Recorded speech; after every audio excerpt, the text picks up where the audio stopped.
Abusuya ene eyadia Okudzeto Ablakwa abusuya honorable was storm Parliament. Na abusuya Okudu Parliament no.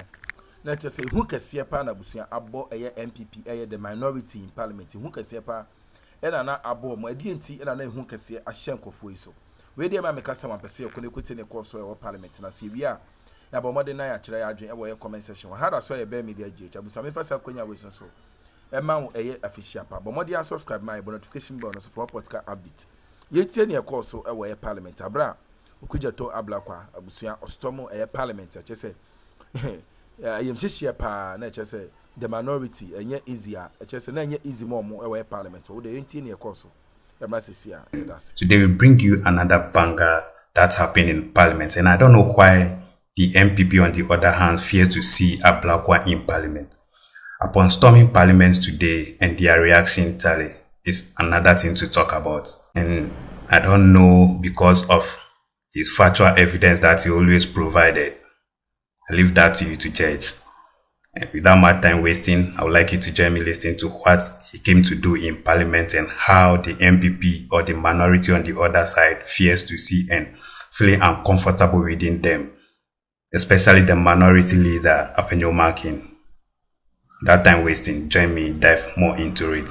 If you're a new member, you have not yet subscribed, please do so, because you can't afford to be mixing out a whole lot in the political arena. Do that right now before diving straight into what Ablakwa have for us. Thank you. Yes, honourable members, the Foreign Affairs Minister has taken the designated seat, and I believe his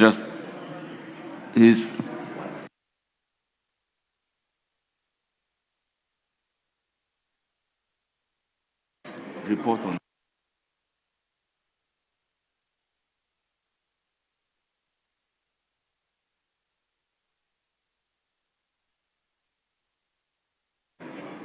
honourable members, the short report of the minister responsible for foreign affairs is also on the console. So may I humbly give the opportunity to the Foreign Affairs Minister to brief us on the issue raised by the minority leader. You have the floor.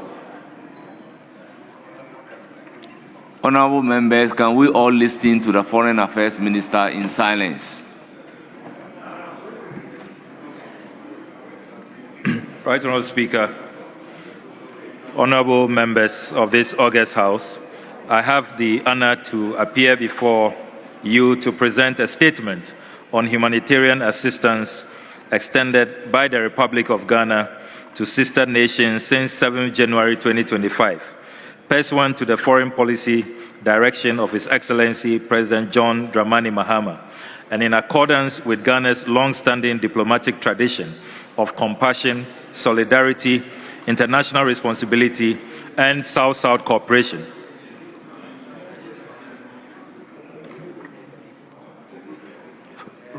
So, Right Honourable Speaker, Ghana's foreign policy has since independence been consistently guided by a profound sense of empathy and a commitment to the dignity of the human person. Our engagement with the international community has never been limited solely to the pursuit of strategic or economic interests. Rather, it has been informed by the conviction that Ghana's moral standing and credibility in global affairs are strengthened when we act with humanity in times of crisis. This enduring ethos reflects the foundational ideals of our republic and continues to shape our conduct in international relations. Ghana's foreign policy recognizes that humanitarian crises, whether arising from natural disasters, armed conflict, or socioeconomic collapse, demand collective responsibility. In responding to such crises, Ghana affirms the principle that the suffering of any people, irrespective of geography or political alignment, calls for solidarity. It is this principle that has underpinned Ghana's humanitarian engagements over the decades and remains central to our actions since 7 January 2025. Mr. Speaker, Ghana's humanitarian diplomacy is neither recent nor incidental. It is an enduring pillar of our foreign policy tradition that transcends political administrations and historical epochs. From the earliest days of independence, successive Ghanaian leaders have demonstrated a clear and consistent willingness to translate Pan-African ideals and global solidarity into concrete acts of material and moral support for people in distress. A seminal example of this tradition is found in the actions of the Osagefo Dr. Kwame Nkrumah, Ghana's founder and first president, who in 1958, when the Republic of Guinea courageously voted for immediate independence from France at significant political and economic cost, Ghana responded decisively. Dr. Kwame Nkrumah extended an emergency financial facility of approximately £10 million, together with strong political backing, to support Guinea during its most vulnerable formative period. This gesture, which later evolved into the Ghana-Guinea Union, was one of the earliest and most profound expressions of Pan-African solidarity, demonstrating Ghana's readiness to share its limited resources in defense of African self-determination and dignity. Mr. Speaker, Ghana's humanitarian ethos have also extended well beyond the African continent, following the devastating Great Hanshin Awaji, the Kobe earthquake in Japan in 1995, which claimed thousands of lives and caused extensive destruction. Madame Nana Kunedu Ajiman-Rawlings, then First Lady of the Republic, may her soul rest in perfect peace, mobilized nationwide support on behalf of the people of Ghana through coordinated efforts involving state institutions, civil society, and the private sector. Ghana, led by His Excellency Jerry John Rawlings, donated cocoa and other essential supplies to Japan. This act of solidarity was widely acknowledged as a powerful symbol of friendship between two nations, separated by geography but united by shared human values. In 2010, Mr. Speaker, under the leadership of President John Evans Atta Mills, Ghana again demonstrated its humanitarian resolve in response to the catastrophic earthquake that struck Haiti on 12 January 2010. Recognizing the scale of human suffering and infrastructure collapse, the government of Ghana pledged and delivered $3 million in official financial assistance, presented through a formal government check. This contribution reflected Ghana's commitment to international humanitarian responsibility and reinforced its standing as a country willing to act decisively in moments of global crisis. Similarly, in 2017, following the tragic mudslide in Freetown, Sierra Leone, which resulted in significant loss of life and displacement, the government of Ghana, under President Nana Addo Dankwa Akufo-Addo, extended humanitarian assistance valued at approximately $1 million United States dollars. This support included the airlifting of relief items as well as financial assistance aimed at supporting immediate relief and early recovery efforts. The gesture reaffirmed Ghana's solidarity with a sister West African nation and its responsiveness to humanitarian emergencies within the sub-region. Right Honourable Speaker, honourable members will further recall that Ghana's record in international peacekeeping and humanitarian action has long been notable. A salient example often cited is the conduct of Ghanaian contingents during the crisis in Rwanda in 1994. Ghanaian peacekeepers played a significant role in protection, evacuation, and humanitarian assistance efforts, even when overall international presence contracted. Ghanaian units were involved in operations that secured humanitarian corridors and assisted with evacuations under extremely fraught circumstances. That history remains a touchstone for our contemporary practice.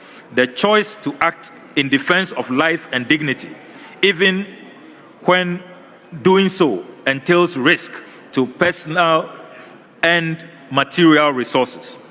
Ghana is fondly celebrated by Rwandans up to this day as the only country that remained to save lives when everybody abandoned them. These historic actions, Mr. Speaker, spanning more than 6 decades, illustrate that Ghana's humanitarian diplomacy is institutional, principled, and deeply rooted in national identity. They demonstrate a consistent belief that solidarity is not merely rhetorical, but must be expressed through tangible support, even in circumstances where resources are constrained.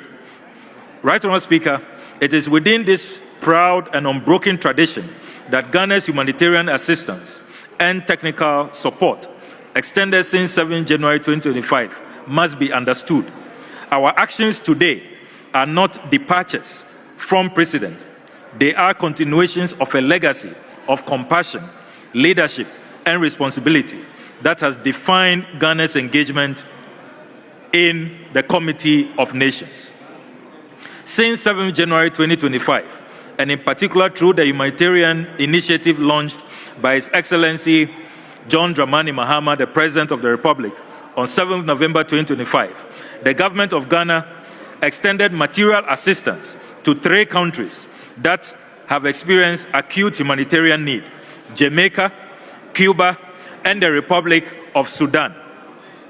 And these donations came right after a first set of donations to the Palestinians who have suffered the worst form of genocide in recent times.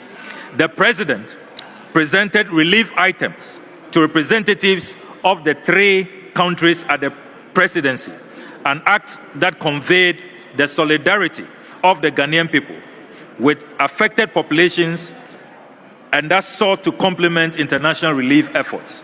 The donations to Jamaica and Cuba were as a result of the destruction of Hurricane Melissa.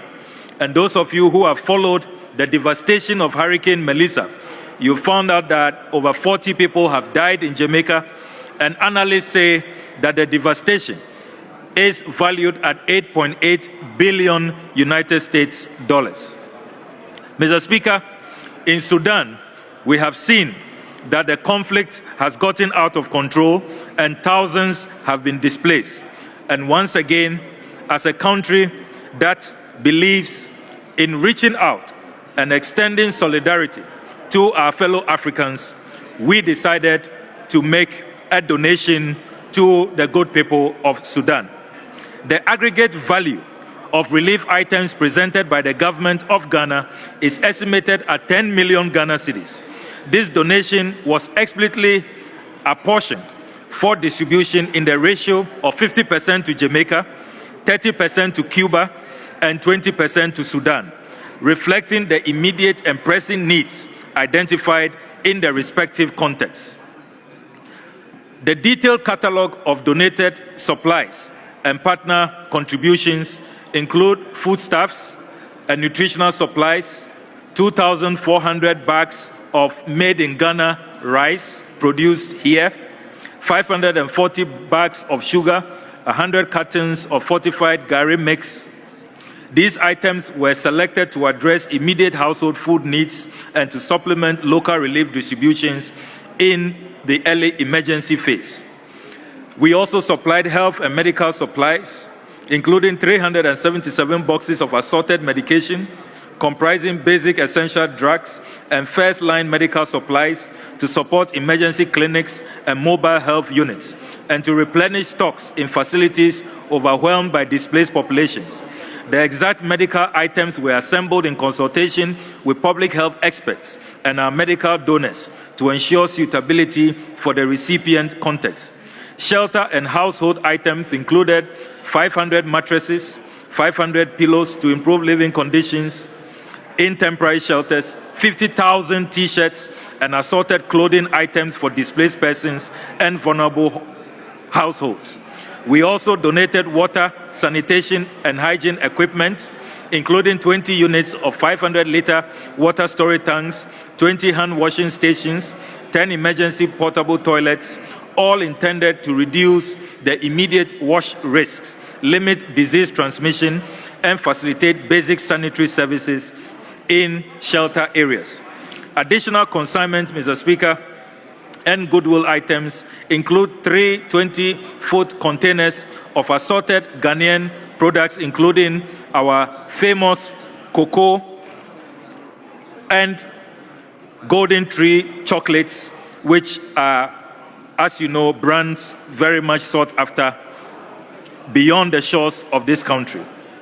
Mr. Speaker, the delivery and assembly of these items were achieved through close collaboration between government agencies and private sector partners, corporate and civil society contributors who supported the initiative included, among others, the Ghana Cocoa Board, Cocoa Processing Company, Pharma Nova, Ghana, Latex Foam, Farm Masters Global, Terra Prime Group Limited, MTN, Mid-Atlantic, Stanbic Bank, Access Bank, amongst other individuals.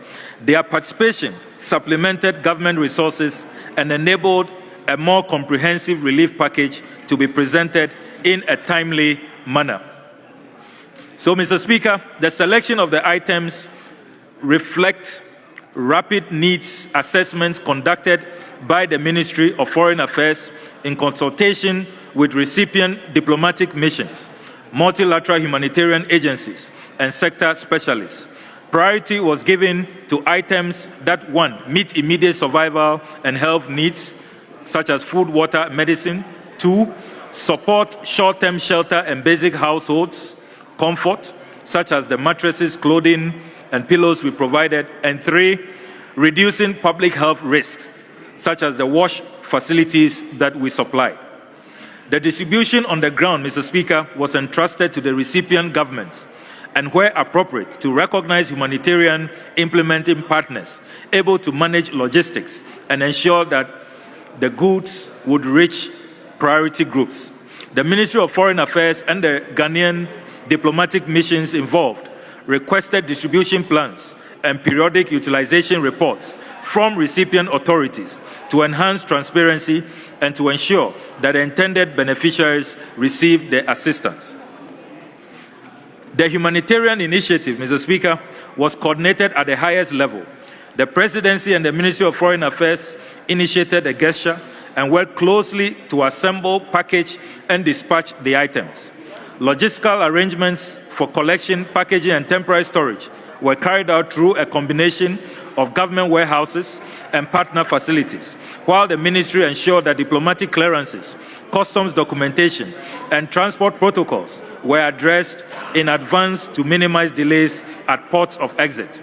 The United Nations agencies in Ghana and the International Red Cross Society assisted Ghana in shipping the relief items to their destinations. Right Honourable Speaker, this morning, His Excellency President John Dramani Mahama participated in a historic farewell parade at the Jubilee Lounge at the Kotoka International Airport to deploy a contingent of 54 Army engineers and 5 medical doctors drawn from the 48th Engineers Regiment and affiliated units to Jamaica to assist with the construction and recovery efforts. The mission's mandate also includes the assessment and repair of damaged public infrastructure, emergency restoration of critical access routes, stabilization works in landslide-prone locations, and support for shelter reconstruction. The medical doctors will provide surge medical capacity in coordination with Jamaican health authorities and humanitarian health partners, including primary care, emergency treatment, and public health interventions to mitigate disease risks among displaced and affected populations. The contingent have been airlifted by the United States military aircraft C-17 under agreed logistics support arrangements. The agreed movement schedule is as follows. The aircraft is scheduled to depart the Kotoka International Airport within the next few hours and to land in Kingston, Jamaica, tomorrow, the 18th of December, 2025. Right Honourable Speaker, upon arrival in Kingston, the contingent will operate under the coordination framework agreed with the government of Jamaica and with the support of Ghana's diplomatic representatives accredited to Jamaica.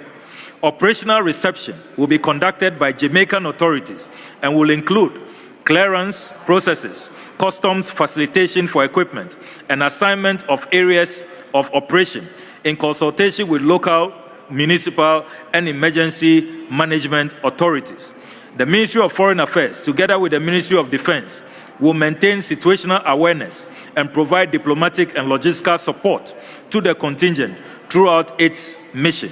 Regular operational reports and after-action assessments will be furnished the Office of the President and to the Parliament of Ghana as appropriate.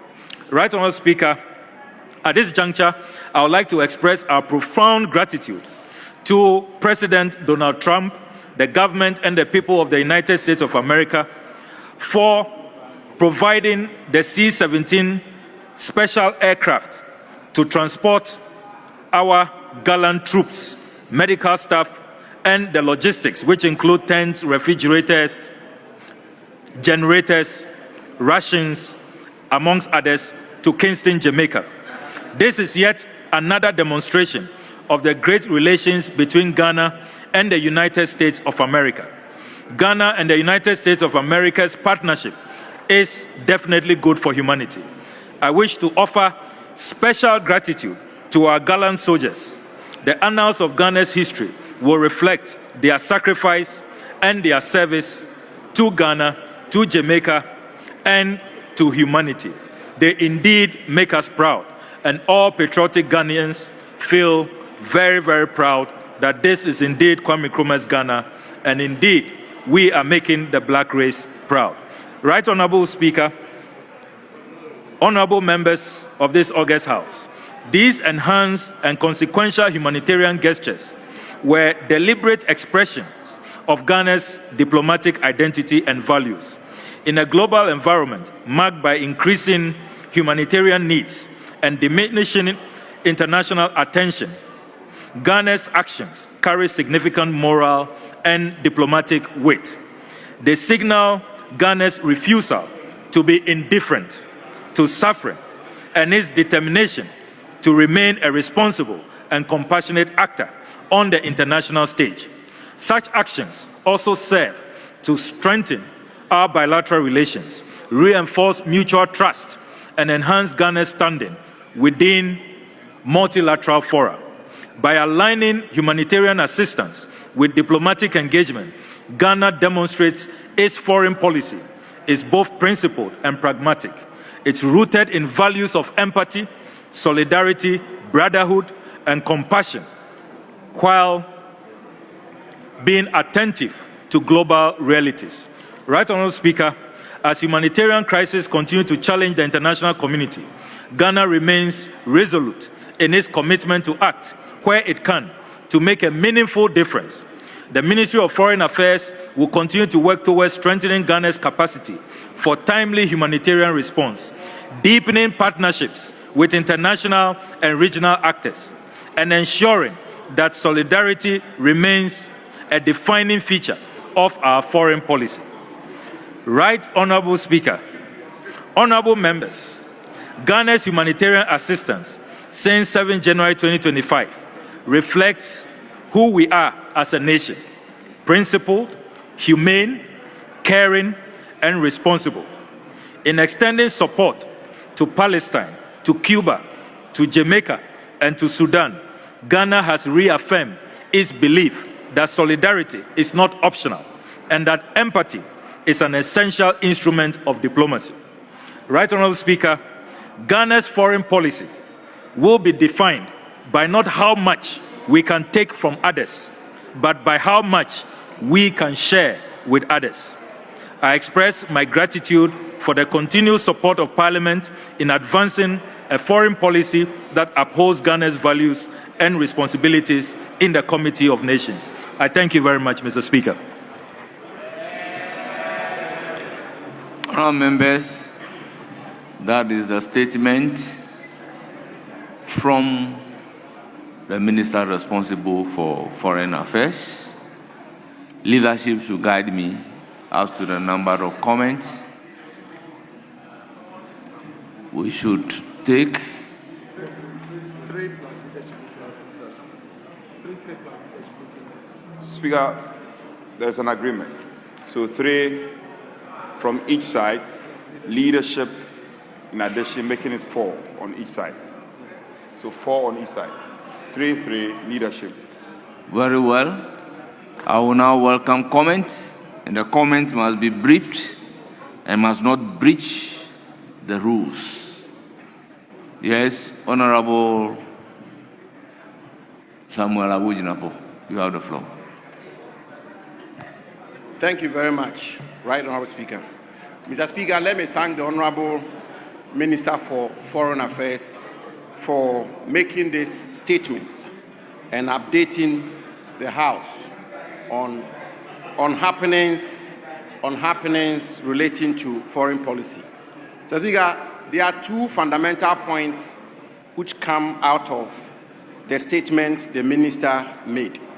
The first one, Mr. Speaker, is the absolute need and necessity that government and the exercise of executive power must be done, Mr. Speaker, within the framework of the legislature and parliament. And it's important that when government acts, particularly when government acts as it relates to foreign policy, the executive must carry parliament along, where necessary must seek parliamentary approval, must appraise parliament, and must update parliament. Mr. Speaker, and therefore, I think it's important for me to underscore the point that it took the intervention of the Honorable Minority Leader for the Minister to come and brief this House.